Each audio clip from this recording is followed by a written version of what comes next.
পান্ডুয়া ব্লকের ইটাচুনা বিজয়নারায়ণ মহাবিদ্যালয়ে হয়ে গেল এক স্মৃতিমধুর আবেগঘন আনন্দ অনুষ্ঠান প্রাক্তনীর পক্ষ থেকে। শ্রদ্ধেয় প্রয়াত অধ্যক্ষ গোপাল চন্দ্র মজুমদারের প্রতিকৃতিতে মাল্যদান ও তারপর বিভিন্ন মনীষীদের প্রতিকৃতিতে মাল্যদান করে যারা আমাদের ছেড়ে চলে গিয়েছেন তাদের স্মৃতিতে নীরবতা পালন করে সমবেত সঙ্গীতের মাধ্যমে অনুষ্ঠান শুরু হয়। সময় যত এগিয়ে যায় সকল প্রাক্তনীরা এসে ভিড় জমাতে থাকেন। নৃত্য গীত আলেখ্য মধুর হয়ে ওঠে কলেজ প্রাঙ্গণ। পুরনো স্মৃতি চারণ করে সকলেই নতুন করে বন্ধুত্ব স্থাপন করেন এবং সন্ধে ঘনালে আবার এক বছরের অপেক্ষায় ফিরে যান নিজ নিজ বাসভূমে। অন্য কোনোখানে, অন্য কোনো সময়, অন্য কোনো ক্ষণে এই নিয়ে আমরা শুরু করছি শিখরের সন্ধানে।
এতখানা আয়োজন যে সুন্দরভাবে গুছিয়ে করতে পারবে এরা আমি আশা করি নাই।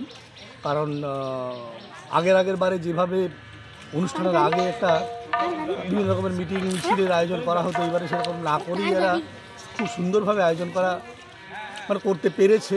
এই জন্য আয়োজক যারা, বিশেষ করে আমাদের উপাই এবং মহুয়া, এদেরকে বিশেষ ধন্যবাদ জানাচ্ছি। সঙ্গে আমাদের উজ্জ্বল আছে।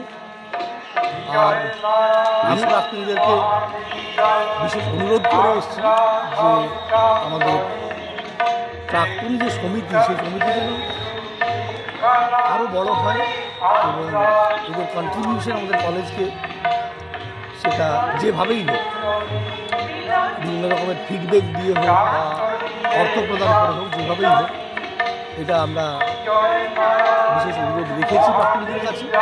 আশা করি পরের বার একটু আরও ভালো। মূলত আমরা পশ্চিমবঙ্গ সরকারের তথ্য সংস্কৃতি দপ্তরের মাধ্যমে লোকপ্রসার প্রকল্পের শিল্পীরা, চন্দননগর ব্রতচারী অঙ্গন আমাদের সংগঠনের নাম। তো আজকে আমরা এই কলেজে যে মিলন উৎসব, সেই মিলন উৎসবে আমরা আমন্ত্রিত ছিলাম। আমরা তুলে ধরলাম বাংলার হারিয়ে যাওয়া লোকসংস্কৃতি, রায়বেশে, রনপা, কাঠি এবং পুরুলিয়া জেলার ছৌ লোকনৃত্যের মধ্যে লুকিয়ে থাকা বাঘ আর কাড়ার লড়াই। বাংলার কৃষ্টি এবং সৃষ্টি, সেই লোকসংস্কৃতিকে আমরা সবার সামনে তুলে ধরলাম, হারিয়ে যাওয়া কিছু লোকসংস্কৃতি। অনেকটা অংশই বাদ চলে গেছে। কারণ হচ্ছে আমি যদিও এসেছিলাম 23 তারিখ, কিন্তু সেটা সায়েন্টিফিক টকে। আজকে নন সায়েন্টিফিক টক, মোটামুটি নন সায়েন্টিফিক এই গ্যাদারিংটা ভালোই লাগছে আমার। এবং আমি আশা করেছিলাম আরও অনেক লোক আসবে, যেটা আমি বলেছিলাম। আমি ভেবেছিলাম আরও অনেক লোক আসবে, সেটা একটা মিস আমি করেছি। মনে হয়েছে আমাদের সময় তো প্রচুর ছাত্রছাত্রীরা বেরিয়েছে, তারা অনেকেই উচ্চশিক্ষিত হয়েছে, অনেকে বাইরেও গেছে। আমি এখনকার স্ট্যাটাস জানি না যে এখন কি ছাত্রছাত্রীরা পাশ করার পরে কি করছে, কিন্তু আমাদের সময় যারা পাশ করেছে কেমিস্ট্রি, ফিজিক্সে পার্টিকুলারলি, তখন খুব স্ট্রং ছিল এবং তখন কিন্তু সবাই খুব ভালো ভালো position. Suman Chakraborty report, Hooghly times. শ্রীমান গুহ মহাশয়